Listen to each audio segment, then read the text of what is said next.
tell Bob. And I'm here at my family's Church of Heritage. It's a thriving church, Orthodox church in Alhambra. My great-grandfather Mihailo founded a church in Los Angeles, St. Sava Orthodox Church. And that was my great-grandfather.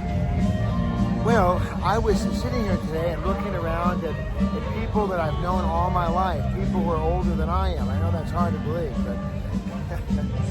And I remember something. A Slava is basically a religious celebration that the family picks a saint, and then they celebrate that saint once a year. And they celebrate with food, they celebrate with eating, they celebrate around the table, and then the tradition has been for hundreds of years that the men of the village, the men of the community come and they partake, and they have lamb, and they have the potatoes, they have the sarma, they have the cheese pita or the piganitsa, they have the different wonderful foods. And so I was thinking about that, and it came to me, I haven't thought about this in years. My dad would go nuts for 3 days. My dad and mom, they both would go crazy for 3 days. And we had the phrase, I haven't heard it in 40 years, maybe 50 years. After my mother died, they didn't do it anymore. But it had to be Slava clean. Slava clean. That would strike terror in the heart. Because everything that we live with for the 361 days of the year suddenly was verboten. You couldn't have it that way. No, you need to have it Slava clean. Had to be Slava clean. Has to be perfect. Everything, you paint, fix floors, redo walls, plant grass, whatever it took to have it Slava clean. It was like the gold standard, the platinum standard of life. And it's crazy to think back now, and Pastor Julian mentioned that when he was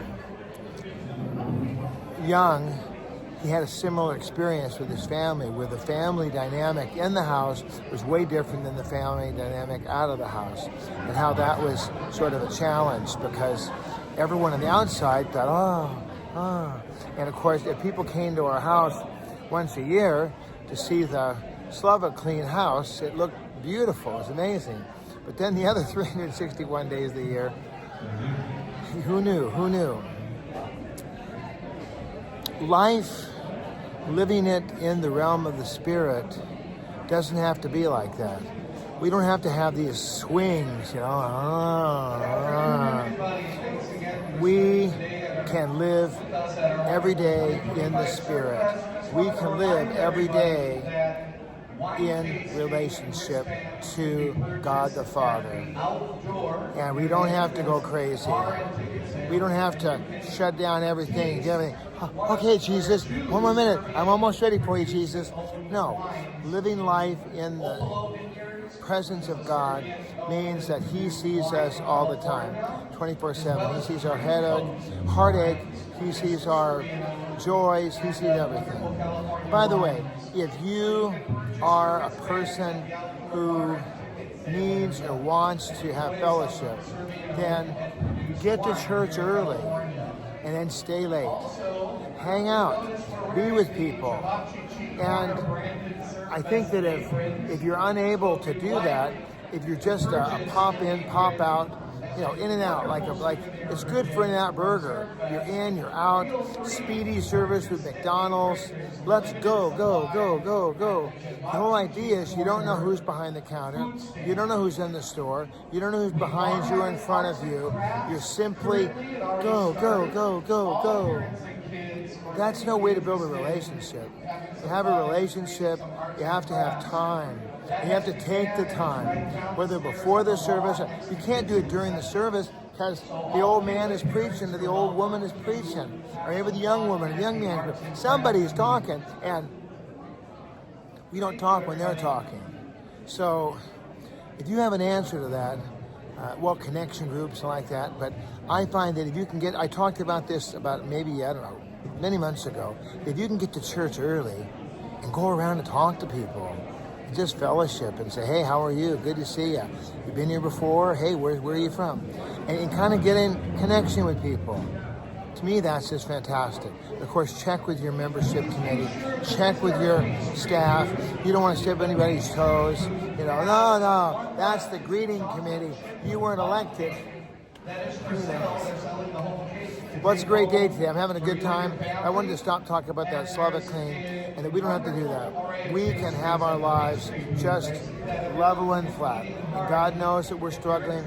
God knows that we have pain. God knows everything. And He loves us. And we can love other people. Kindness, tenderness, and forgiveness. That's what the old man up in the Life Bible College dormitories or in the building told Paul, the president of the Foursquare Church. They asked him, he'd been married for 72 years. He said, what's your advice for marriage? He said, listen, be kind, be tender, and forgive. Would you like some coffee cake?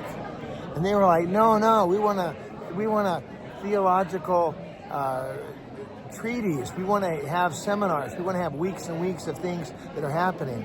And he said, no, kindness, tenderness, forgiveness. Let's have that coffee cake.